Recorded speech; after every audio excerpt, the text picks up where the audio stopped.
मेहमान का बता रहा था। अल्लामा हाफिज़ साद रिजवी साहब मेरे साथ हैं, तहरीक लब्बैक पाकिस्तान के अमीर हैं। अल्लामा साहब अस्सलाम वालेकुम।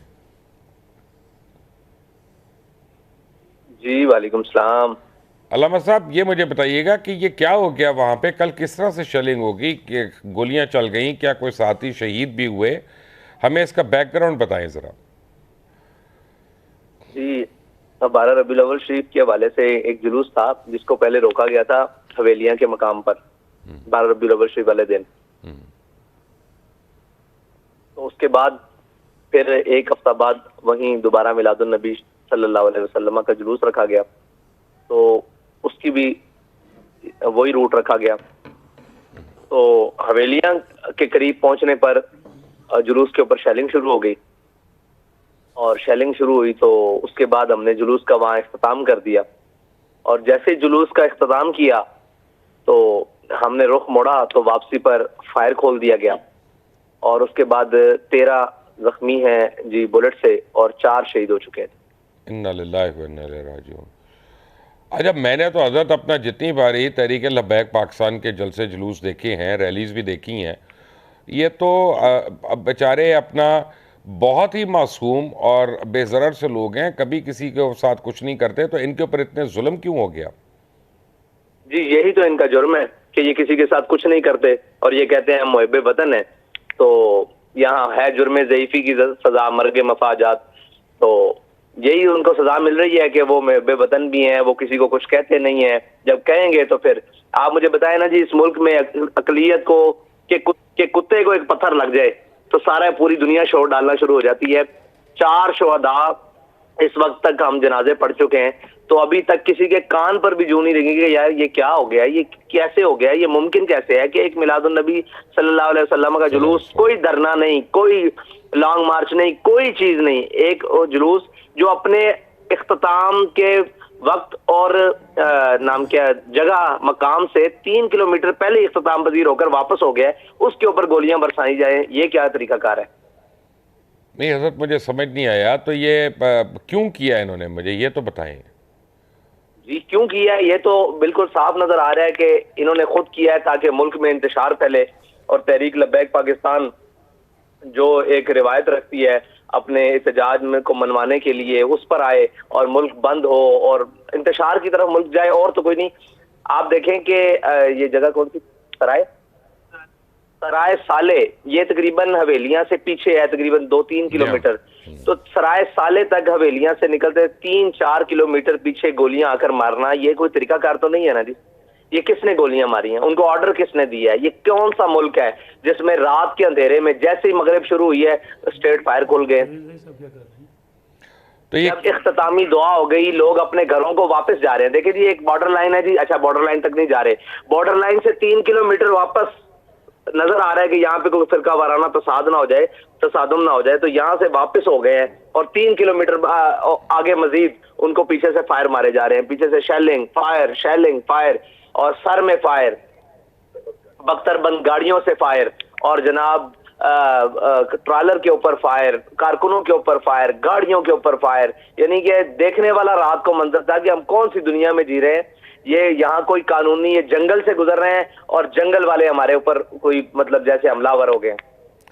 तो आप लोगों ने केपी के गवर्नमेंट से एहतजाज किया, उन्होंने आपको कोई जवाब तो दिया होगा? हाई कोर्ट पेशावर में ऑर्डर हो चुका हमारा कि इनको जलसा करने की इजाजत है, ये रैली निकालें, आप इनको प्रोटेक्शन दें। उसके बावजूद रात के टाइम ये सलूक किया गया। तो ये अच्छी प्रोटेक्शन दी उन्होंने आपको? जी, ये प्रोटेक्शन ये दी कि हम 4 शुहदा लेकर आ गए, 13 जख्मी लेकर आ गए। आप कह रहे हैं एहतजाज, हुजूर जब गोली आ रही हो तो एहतजाज कहाँ सुनता है कोई? मुझे आप बताएं, एक बंदा वापस घर जा रहा है, उसको पीछे से गोलियां लगनी शुरू हो जाए, वो एहतजाज करा के खड़ा हो गए? सही बात है। एहतजाज ना जी, ये मिलादुन नबी का जुलूस किया है हमने, और उसको खत्म करके हम घर को जा रहे हैं वापस को, तो पीछे से गोलियां आ गई हैं, तो एहतजाज करेंगे तो पता नहीं खुदा ना खास्ता ये तो बम फोड़ देंगे। मुझे ये बताएं कि तहरीक इंसाफ को आपसे कोई तो डर होगा, या तो ये होगा कि जैसे कराची में आप लोग वोट ले रहे हैं, उसको कहीं पर रोका जाए, आपको डिस्करेज किया जाए, या किसी तरह बैन लगवाया जाए, कोई तो तहरीक मोहरत। इंसाफ को हमसे कोई डर नहीं है जी, तहरीक इंसाफ को हमसे कोई डर नहीं है।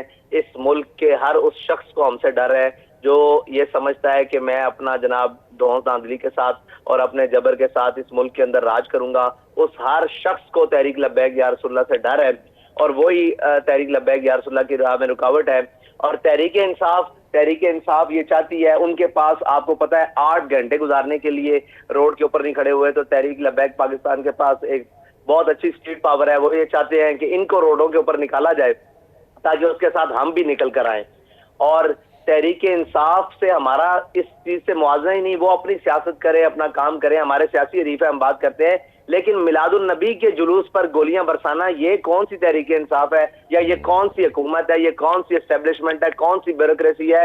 अपने मुल्क के अंदर हवेलियां रोड के ऊपर आपके कौम के वतन के नौजवान बच्चे बूढ़े खून के अंदर नहाते रहे हैं रात के अंधेरे में। ये क्या तरीकाकार है?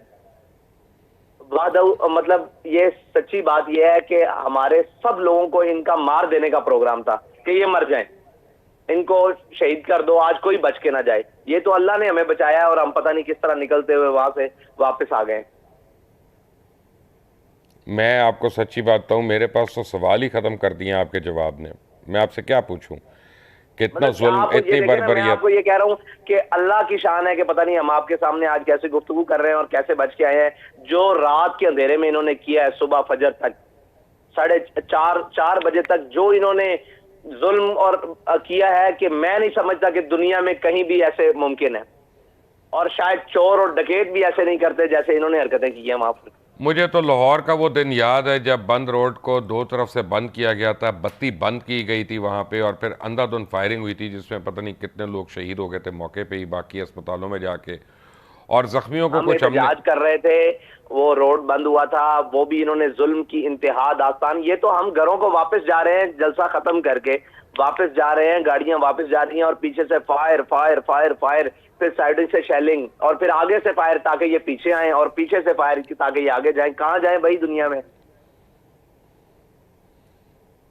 मैं तो इस पे हैरान हूँ, परेशान कोई हूँ। ऐसा कुत्ता कानून भी नहीं होगा और ऐसा लेन कानून भी नहीं होगा जो इस मुल्क के अंदर है कि रात के अंधेरों में कहां सोई रही हैं हमारी वो आर्म फोर्सेस और कहां सोए रहे वो हमारे यार उनका तो कोई कसूर नहीं ना हज़रत, ये तो आपका गुस्सा हक बजाने पे, लेकिन उनका तो कसूर नहीं, ये तो कसूर अपना सिक्योरिटी और लॉ इन्फोर्समेंट क्यों नहीं एजेंसीज का। उनका कसूर? वो इस मुल्क के मामे बनते हैं ना जी, उनके सामने उनकी नाक के नीचे उनके नाम के शहर के हम वतनों को काटा जाता रहा है, तो उनका क्यों नहीं कसूर?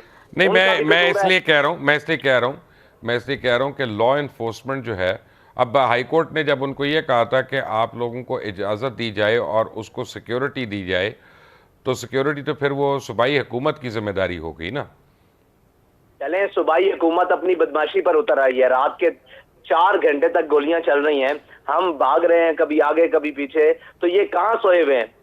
सबको पता है कि क्या हो रहा है। अच्छा, आप मुझे तो, क्योंकि वक्त थोड़ा है, तो जल्दी से मुझे ज़रा ये बताइएगा कि कराची वगैरह में क्या हुआ आपके इस बारी? आप लोगों का टर्नआउट बड़ा वीक रहा इलेक्शन का, ये क्या वजह रही?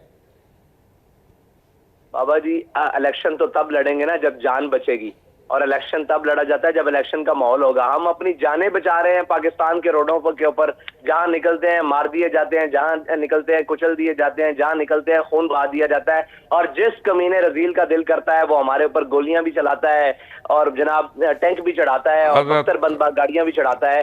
तो हम इलेक्शन खाक लड़ेंगे जी, हम तो यहाँ अपनी जान बचा रहे हैं। हज़रत अल्लामा साहब, आपका गुस्सा बिल्कुल हक बजानिब है, मैं आपके साथ हूँ, लेकिन बहरहाल हमें जब टेलीविज़न पे हम बात करते हैं तो थोड़ा सा हमें पार्लियामेंट्री लैंग्वेज को उसको अच्छा जी, मैं पार्लियामेंट्री लैंग्वेज में आप मेरी बात माइंड ना करें। एक यही तरीका रह गया है कि आप हम सबको मार दें, मतलब आपसे मुराद ये है कि ये हम सबको मार दें। मैं तो आपके साथ हूँ। पार्लियामेंट में 366 लोग, मैं आपके साथ हूँ। पाकिस्तान में फिरते रहे, 122 करोड़ मार दें तो 366 लोगों की जरूरत है ना, उनसे पूरा मुल्क चला लें। ये सही कह रहे हैं, बड़े दुख की बात है। चलाना है, इसी अवाम के साथ चलाना है ना। जब अपनी अवाम को आप गोलियों से मार रहे हो और जनाब बुलेट से मार रहे हो, अगर कहीं कहें आपको सबूत वीडियोस किसी किस्म का, और जितने जख्मी हैं और जितने शदीद सवेर जिनको जख्म है, वो बुलेट की मतलब उसके बाद क्या कहें भाई? बुलेट तो दुनिया में किसी भी आखिरी कानून पर भी जाकर नहीं चलती। ये तो एक आम जुलूस के ऊपर इनका जब दिल करता है, जितना दिल करता है ये लाशें गिरा देते हैं। अच्छा, अब मुझे ये बताइएगा कि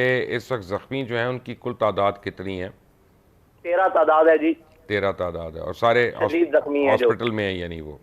जी, बाकी अगर जख्मों की बताए जाए तो वो ऊपर से लेकर नीचे तक सब जख्मी है जी। जब जान बचा रहे थे तो फिर जख्मों का तो कोई माना नहीं है। जो शदीद जख्मी है हॉस्पिटलाइज है वो तकरीबन कोई 13 है। ठीक है, आपका बहुत बहुत शुक्रिया, आपने इस मौके पे हमें वक्त दिया और आपने बताया नाजरीन को कि कितना जुल्म हुआ आप लोगों के साथ और मासूम लोगों के साथ। अल्लाह ताला जो है हम सब पे रहम करे। अल्लामा साद रिजवी साहब, आपका बहुत बहुत शुक्रिया हमारा साथ देने के लिए। हमारे साथ मौजूद हैं नसरुल्लाह